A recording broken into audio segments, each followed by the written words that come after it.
আমার খালা খুব সুন্দরী এবং যুবতী ছিলেন। তিনি বাড়িতে একা থাকতেন এবং আমাকে তার কাছে ডেকে নিতেন তার একাকিত্ব দূর করতে। আমিও খুশি হয়ে খালার কাছে চলে যেতাম এবং তার সাথে কিছু সুন্দর মুহূর্ত কাটাতাম। একদিন খালা আমাকে তার বাড়িতে ডাকলেন। আমিও খুশি হয়ে খালার বাড়িতে চলে গেলাম। আমি যেই খালার বাড়িতে পৌঁছালাম, খালা ওয়াশরুম থেকে গোসল করে বেরিয়ে আসছিলেন। যেই আমি খালাকে দেখলাম, আমার হুঁশ উড়ে গেল। খালা আমাকে তার সেই রূপ দেখিয়ে দিলেন। আমার খালা খুবই সুন্দরী ছিলেন, তিনি দেখে মনে হচ্ছিল না যে তিনি একজন বিবাহিত মহিলা। সেই সময় আমি আমার খুড়োর বাড়িতে থাকতে এসেছিলাম, কারণ মা-বাবা দুজনেই বিদেশে যাচ্ছিলেন। প্রথমে যখন খুড়ো বাবাকে অভিনন্দন জানাতে এসেছিলেন, তখন তিনি বাবাকে যেতে যেতে বলেছিলেন যে রাহুলকে আমাদের বাড়িতে রেখে যান। বাবা তাকে অনেক বোঝানোর চেষ্টা করেছিলেন যে রাহুল এখন বড় হয়ে গেছে এবং নিজের যত্ন নিতে পারে, কিন্তু তিনি মানলেন না। তিনি বাবাকে রাজি করিয়ে নিলেন এবং আমার ইচ্ছা পূর্ণ হয়ে গেল। আমার কাছে আমাদের পুরানো বাড়ির চাবি ছিল, যা খালি পড়েছিল, আমি তা আমার উদ্দেশ্যে পুরোপুরি ব্যবহার করতাম। খালা মনিকার বিয়ে হয়েছিল আমার খুড়োর সাথে ১০ বছর আগে। আমি তখন ১০ বছরের ছিলাম, কিন্তু তখনই খালাকে দেখে আমার খুব ভালো লাগত, কারণ তিনি শুধু সুন্দরীই ছিলেন না, ধীর স্বভাবের এবং পূর্ণাঙ্গ দেহের অধিকারীও ছিলেন। খুড়ো এবং খালার জুডিকে মিসাইল বলে মনে করা হতো, কিন্তু এখনও পর্যন্ত তারা দুজনেই সন্তানের থেকে দূরে ছিলেন। তারা দুজনেই তাদের ভাগ্য মেনে নিয়ে ধৈর্য ধরেছিলেন। খালা এবং খুড়োর মধ্যে খুব বেশি ভালোবাসা ছিল, এবং আমার ধারণা ছিল যে খুড়ো খালার সব ইচ্ছা পূরণ করতেন। বিয়ের পর খালার দেহ খুবই আকর্ষণীয় হয়ে উঠেছিল। সুন্দর তো তিনি আগে থেকেই ছিলেন, কিন্তু এখন শরীরের প্রতিটি অংশ তার দিকে ঝুঁকে পড়েছে বলে মনে হচ্ছিল। সেই সময় যখন খালা বাড়ি পরিষ্কার করছিলেন এবং আমি টিভি দেখছিলাম, তখন খালা আমাকে জিজ্ঞাসা করলেন, রাহুল বেটা, আজ কলেজে যাওনি কেন? তখন আমি মনে মনে খালাকে বেটা বলায় খারাপ লাগলেও বললাম, না খালা, সেমিস্টার শেষ হয়ে গেছে, তাই ১.৫ মাসের ছুটি আছে গিয়ে। খালা মাথা নাড়লেন এবং নিচু হয়ে আমার দিকে কাপড় মারতে লাগলেন। কিন্তু খালার সেই সব দেখে আমি বুঝতে পারছিলাম না যে কি করব আর কি করব না। আমি খালার বাড়িতে এসে ২ দিন কাটিয়ে দিয়েছিলাম। রাতের খাবারের টেবিলে খুড়ো খালাকে বললেন যে তাকে ২-০ দিনের জন্য লাহোর যেতে হবে। যদি তাকে বেশি দিনের জন্য বাইরে যেতে হতো, তবে তিনি খালাকেও সাথে নিয়ে যেতেন, কিন্তু এইবার আমি খালার বাড়িতে ছিলাম, তাই তিনি একা যাওয়াই সঙ্গত মনে করলেন। আমি খালার রুটিন এবং তার অভ্যাসগুলো ভালোভাবে পর্যবেক্ষণ করেছিলাম। আমি দেখেছিলাম যে তিনি চা বেশি পান করেন এবং চায়ে অনেক দুধ দেন, আর আমার ছিল কৌটার দুধ পান করার অভ্যাস। পরের দিন আমরা বন্ধুরা একসাথে মিলে একে অপরের সাথে মজা করছিলাম, এবং আমি যে সব বকবক করছিলাম তা খুবই ভুল ছিল। আমার কথা শুনে খালা খুবই আশ্চর্য হয়ে গেলেন। তারপর তিনি আমাকে তার কণ্ঠ দিয়ে তার উপস্থিতির অনুভূতি দেওয়ার চেষ্টা করলেন, কিন্তু মিউজিকের কারণে আমি কিছু শুনতে পাচ্ছিলাম না। আমার বকবক অনেকক্ষণ শুনে তিনি উঠে তার রুমে চলে গেলেন। কিছুক্ষণ পর আমি খালার কাছে গিয়ে বললাম, আমি চা পান করতে চাই। খালা মুচকি হাসলেন এবং বললেন, কেন না, আমার বাচ্চা, ২ মিনিটে ফ্রেশ হয়ে আসছি, তারপর বানিয়ে দিচ্ছি। তিনি উঠে বাথরুমের দিকে চলে গেলেন। আমি গ্যালারিতে এসে বসলাম এবং সামনের লন ও ফুলগুলো দেখতে লাগলাম। একটি ফুল আমার পছন্দ হয়ে গেল, আমি কাছে গিয়ে তা দেখলাম এবং তারপর তা ছিঁড়ে ফেললাম। খালা আমাকে ডাকছিলেন, আমি উত্তর দিলাম, আমি বাইরে আছি গু। তখন তিনি হাতে ট্রে নিয়ে বাইরে এলেন, যাতে ২টি কাপ চা ছিল। তিনি একটি কাপ আমাকে দিলেন এবং অন্যটি নিজে উঠিয়ে টেবিলে রেখে দিলেন। আমি সেই ফুলটি, যা হাতে ছিল, খালার দিকে বাড়িয়ে দিলাম। খালা মুচকি হেসে ফুলটি আমার হাত থেকে নিলেন এবং বললেন, ধন্যবাদ, আমার বাচ্চাগুই আমার সব আশায় পানি ঢেলে দিয়েছিল। আমি খালার দিকে তাকিয়ে বললাম, খালা, আপনি বিরক্ত হচ্ছেন না? সারাদিন বাড়িতে থেকে থেকে আমি তো বিরক্ত হয়ে গেছি। আমরা কোথাও বেড়াতে যাই? খালা বললেন, না সমীর, আমি তো তোমার খুড়োর সাথে সব জায়গায় যাই, কিন্তু আমি তার বিনা কোথাও যাই না। আমি চুপ করে চা পান করতে লাগলাম। রাতের খাবারের পর আমি একটি মুভি লাগালাম এবং বসে দেখতে লাগলাম। খালাও আমার পাশে এসে বসলেন এবং মুভি দেখতে লাগলেন। খালা যখন দেখলেন যে এটা সেই একই বকবক যা আমি দুপুরে খেলার সময় করছিলাম, তখন তিনি বললেন, আচ্ছা, তাহলে এই সব বকবক কথা তুমি এখান থেকে শিখেছ? তিনি বললেন, বেটা, এটা খুবই ভুল কথা, তুমি খুবই ভুল ভাষা ব্যবহার করছ। কি লজ্জায় আমার ঘাম ছুটে গেল।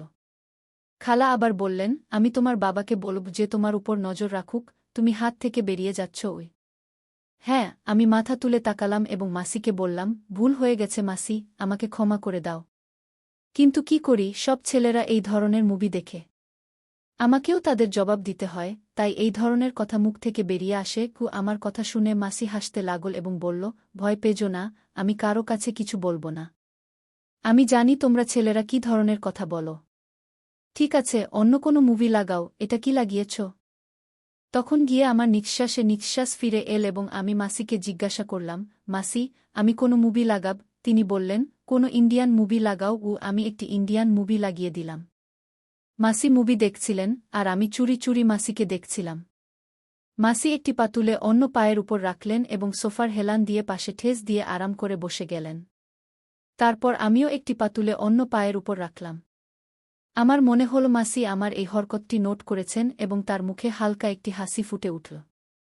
আমিও মাসির মতো অন্য কোণে বসেছিলাম।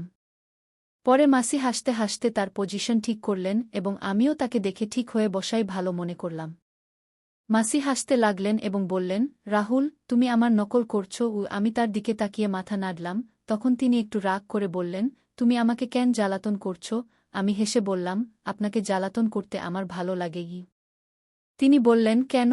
আমি তৎক্ষণাৎ বললাম, কতদিন হয়ে গেল, না কারো ডাঁট খেয়েছি, না কারো থেকে জুতো উপরে। আপনি খুবই বোরিং। কি? আমার কথা শুনে তার কপালে ভাঁজ পড়েছিল। তিনি বললেন, রাহুল, আমি কি সত্যিই বোরিং? তখন আমি বললাম, জানি না, একা থাকলে আমার কি হবে। কি? মাসি হেসে বললেন, তোমাকে মার খেতে হবে, তাহলে আমি দিচ্ছি। তিনি আমাকে কোনো মাসুমসা শরারতি বাচ্চা ভাবছিলেন এবং এই কথা আমার ফায়দার ছিল। সম্ভবত এই ধরনের ফিজুল কথা করতে করতে মাসি আমার বেশ কাছে চলে এসেছিলেন। যখন রাত 1টায় তার মোবাইলে চাচুর ফোন এল, তিনি উঠে নিজের ঘরে চলে গেলেন। আমিও কিছুক্ষণ মুভি দেখে টিভি বন্ধ করে আমার ঘরের দিকে যেতে লাগলাম। তখনই আমি মাসির ঘর থেকে মাসির আওয়াজ শুনতে পেলাম, ইয়ার, খুব মিস করছি আপনাকে। জানেন না কিভাবে কাটবে এই দিন। কি জানি না অন্য প্রান্ত থেকে কি বলা হচ্ছিল, কিন্তু মাসি যা বলেছিলেন তা আমার জন্য কোনো সারপ্রাইজ থেকে কম ছিল না। সকালে আমি তাড়াতাড়ি উঠে ফ্রেশ হয়ে কিচেনের দিকে গেলাম। কিচেনে কেউ ছিল না। আমি মাসির ঘরের দিকে গিয়ে দেখলাম দরজা বন্ধ, অর্থাৎ মাসি ঘুমাচ্ছিলেন। আমি কিচেনে গিয়ে নিজের জন্য চা বানালাম এবং কিছু স্লাইস গরম করে টেবিলে বসে নাস্তা করতে লাগলাম। আমি নাস্তা করছিলাম, তখনই মাসির ঘরের দরজা খুলল। তিনি বেরিয়ে এসে আমাকে দেখে একটু লজ্জা পেয়ে বললেন, রাতে ঘুম আসেনি, অনেক রাত জেগেছিলাম, তাই সকালে তাড়াতাড়ি উঠতে পারিনি। আমি হেসে বললাম, কোনো ব্যাপার না, আপনি নাস্তা করতে চান? চলুন, আজ আমি আপনার নাস্তা বানিয়ে দিই। তিনি বললেন, তুমি আর নাস্তা? কি কথা? আমি বললাম, আপনি ফ্রেশ হয়ে আসুন, আমি নাস্তা বানিয়ে দিই, তারপর কথা বলব। তিনি মাথা নাড়লেন এবং হেসে আবার নিজের ঘরে চলে গেলেন। তখন আমি বললাম, মাসি, আপনি নাস্তায় কি পছন্দ করেন? মাসি বললেন, তুমি যাই বানাও, আমি খুশি। আমি যখন চাচিমাকে হাসতে দেখলাম, তিনি আমাকে দেখে যেখানে আমাকে চিমটি কেটেছিলেন সেখানে আদর করতে লাগলেন এবং বললেন, সরি ইয়ার চাচিমা, আমি তোমার থেকে আলাদা হয়ে গেছি। তিনি বললেন, ঠিক আছে, আমি পরিবর্তন করে আসছি, তারপর বাজার থেকে কিছু জিনিস কিনে আনতে হবে। আমি বললাম, ঠিক আছে, আমিও পরিবর্তন করে নিই, হয়তো কোনো মেয়ে আমার জালে পড়ে যাবে এবং আমারও মজা হবে। চাচিমা হাসতে হাসতে আমার কোমরে একটি চাপড় মারলেন এবং বললেন, রাহুল, একটু তো লজ্জা করো। আমি অবাক হয়ে বললাম, কিসের লজ্জা চাচিমা? তিনি বললেন, তোমার এই ঝড়ো হরকতগুলো থেকে। আমি বললাম, ইয়ার, জীবনে একটু মজাও তো থাকা চাই, নইলে তো সারা জীবন তুমি আমাকে কোনো কাজেরই ছাড়বে না। চাচিমা প্রথমে আমার কথা বুঝতে পারেননি, কিন্তু যখন বুঝলেন, তখন তিনি তার পায়ের জুতা খুলে ফেললেন এবং বলতে লাগলেন, একটু তো লজ্জা করো রাহুল। আমি হেসে আমার রুমে চলে গেলাম। কিছুক্ষণ পরে আমি রুম থেকে বের হয়ে সোফায় বসে টিভি দেখতে লাগলাম। কিছুক্ষণ পরে চাচিমাও বের হয়ে এলেন। যখন তিনি বের হলেন, তখন আমার শ্বাস উপরের উপরে এবং নিচের নিচে চলে গেল। সাদা রঙের শার্ট এবং নিচে জিন্স পরা চাচিমাকে দেখে আমি বললাম, ম্যাডামজির কি ইচ্ছা? চাচিমা প্রথমে নিজেকে দেখলেন, তারপর আমাকে অবাক হয়ে বললেন, কেন, কি হয়েছে? আমি হৃদয়ের উপর হাত রেখে বললাম, ম্যাডাম, আপনার দিওয়ান শহরে হাজার হাজার থাকতে পারে, কিন্তু এত সকালে দোকান কে খুলবে? চাচিমা তার ভুল বুঝতে পারলেন এবং বললেন, ঠিক বলছ। আমি বললাম, ম্যাডাম, যখন আপনি বের হবেন, তখন লোকেরা আপনাকেই দেখবে। চাচিমা হাসতে হাসতে বললেন, রাহুল, একটু তো লজ্জা করো, আমি তোমার চাচিমা। আমি মাথা নিচু করে বললাম, ঠিক আছে চাচিমা। তখন তিনি হাসতে লাগলেন এবং আমার পাশে বসে বললেন, বাজে কথা বলবে না। আমি তার দিকে তাকিয়ে বললাম, কোনো দুর্ভাগ্য আপনাকে ফিরিয়ে দিতে চাইবে? চাচিমা হাসতে হাসতে বললেন, মাফ করো ইয়ার। কিছুক্ষণ নীরবতার পরে চাচিমা আমার কাছে এলেন এবং বললেন, সত্যি বলো, তোমার কোনো গার্লফ্রেন্ড নেই? আমি তার দিকে তাকিয়ে বললাম, কেউ আপনাদের মতো পায়নি, নইলে তাকে গার্লফ্রেন্ড কি পার্টনারই বানিয়ে নিতাম যদি বাবাকে বুঝাতে হতো। চাচিমা হাসতে হাসতে বললেন, আমি কি তোমার কাছে ভালো লাগি? আমি আবার কোনো প্রেমিকের মতো মাথা নিচু করে হালকা করে বললাম, খুব বেশি চাচিমা। চাচিমা বললেন, তুমি বাজে কথা বলবে না। চাচিমা বললেন, রাহুল, দুধ নিয়ে আসো, শেষ হয়ে গেছে। আমি মাথা নেড়ে বাজারের দিকে চলে গেলাম। ফিরে এসে দুধের পাত্র ফ্রিজে রেখে চাচিমকে জানাতে তার রুমে গেলাম, কিন্তু সামনের দৃশ্য আমাকে পাগল করে দিতে যথেষ্ট ছিল। চাচিমা সম্ভবত গোসল করে বের হয়েছিলেন, এবং এই সময় আমার উপর কাহিনী বর্ষণ হচ্ছিল, এবং আমার অবস্থা এমন হয়ে গিয়েছিল যে পায়ে আর গান ছিল না। আমি ফিরে যাচ্ছিলাম, তখন চাচিমা ডেকে জিজ্ঞাসা করলেন, দুধ এনেছ?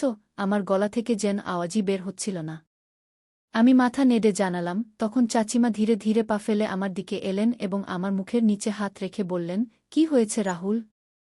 আমি মুখ উপরে তুলে তার চোখের দিকে তাকিয়ে বললাম, কিছু না চাচিমা। চাচিমা আমার চোখের দিকে তাকিয়ে বললেন, রাহুল, সত্যি সত্যি বলো, আমার এভাবে তোমার সামনে আসা কি ভালো?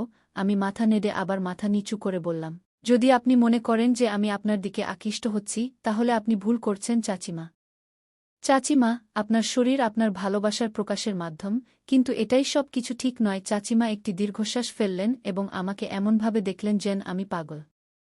আমি আবার মাথা তুলে বললাম, কিন্তু আমি এটাও চাই না যে আপনি কিছুক্ষণের জন্য আমাকে গ্রহণ করুন এবং তারপর সারা জীবনের জন্য আমাকে আপনার দর্শন থেকে বঞ্চিত করুন। চাচিমার জন্য এটি একটি খুবই নাজুক সিদ্ধান্ত ছিল। তিনি একপাশে বিছানায় বসলেন এবং বললেন, আমার কাছে এসো এবং এখানে বসো। আমি আরামে হেঁটে তার পাশে বসলাম। তিনি আমার হাত ধরে তার অন্য হাতের উপর রাখলেন এবং বললেন, সমীর, যা পাও তার উপর শুকরিয়া করা উচিত। চাচিমার মনে কি চলছিল এবং সেই সময় সেখান থেকে যুদ্ধের ময়দান ছেড়ে পালিয়ে যাওয়ার মতো অবস্থা ছিল। আমি শান্তিতে রুমে ফিরে এলাম, তখনই মনে হল চাচিমা ভিতরে কাঁদছেন। তার হিক্কার আওয়াজ বাইরে পর্যন্ত আসছিল। আমি দরজার কাছে গিয়ে বললাম, আপনি ঠিক আছেন? ভিতর থেকে কোনো উত্তর এল না, শুধু হিক্কার আওয়াজ বন্ধ হয়ে গেল। আমি আবার জিজ্ঞাসা করলাম, চাচিমা, কি হয়েছে? আপনি কাঁদছেন কেন? ভিতর থেকে আওয়াজ এল, রাহুল, আমি কিছুক্ষণের জন্য একা থাকতে চাই, প্লিজ তোমার রুমে চলে যাও। আমি বললাম, ঠিক আছে, আপনি ঠিক তো আছেন? চাচিমা বললেন, আমি ঠিক আছি। আমার কিছুই বুঝে আসছিল না যে পরবর্তী কি করা উচিত। আমি দ্রুত ফিরে এলাম। কিছুক্ষণ পরে চাচিমাও ফ্রেশ হয়ে বেরিয়ে এলেন এবং আমার কাছে ক্ষমা চাইতে লাগলেন। সেই দিনের পর থেকে আমি চাচিমার খুব যত্ন নেওয়া শুরু করলাম, কারণ তিনি খুব বেশি একাকিত্বের শিকার হয়ে গিয়েছিলেন এবং আমাকে ভালোবাসতে শুরু করেছিলেন। আমি ফোন করে চাচুকে ফিরিয়ে এনেছিলাম। চাচি ছিলেন যুবতী এবং সুন্দরী মহিলা, তাই তিনি তার একাকিত্ব দূর করতে খুবই ব্যাকুল হয়ে পড়েছিলেন। কিন্তু শুকরিয়া যে আমাদের দুজনের মধ্যে এমন কিছুই ঘটেনি। আমি আর চাচির বাড়িতে কয়েকদিন কাটিয়েছি, তারপর আমার বাবা-মা বাড়ি ফিরে এলেন এবং আমিও আমার বাড়িতে চলে গেলাম। আমার সবার কাছে এই কথাটাই বলতে চাই যে, কখনো বাড়িতে কারও উপর ভরসা করে আপনার বোন বা স্ত্রীকে একা রেখে যাবেন না। কারণ একাকিত্বে ভুগতে থাকা মানুষ যে কোনো সময় ভুল পথে চলে যেতে পারে। তাই এমন কাজ করার আগে হাজারবার ভাবুন, কারণ আপনার পরিবার ভেঙে যেতে পারে। পুরুষদের প্রতি আমার অনুরোধ, তারা যেন তাদের বোন বা স্ত্রীকে কারও উপর ভরসা করে একা রেখে না যায়। তাই আমার প্রিয় বন্ধুরা, আজকের আমাদের ছোট্ট গল্পটি এখানেই শেষ হল। আপনি এই গল্পটি কেমন লাগলো কমেন্ট করে অবশ্যই জানাবেন। যদি আপনি এরকম আরও মজাদার এবং রোমান্টিক গল্প শুনতে চান, তাহলে চ্যানেলটি সাবস্ক্রাইব করতে ভুলবেন না এবং বেল আইকন অন করে রাখুন, যাতে আপনি আমার প্রতিটি গল্প সময়মতো পেতে পারেন। আগামীকাল আরও একটি নতুন গল্প নিয়ে দেখা হবে। ধন্যবাদ।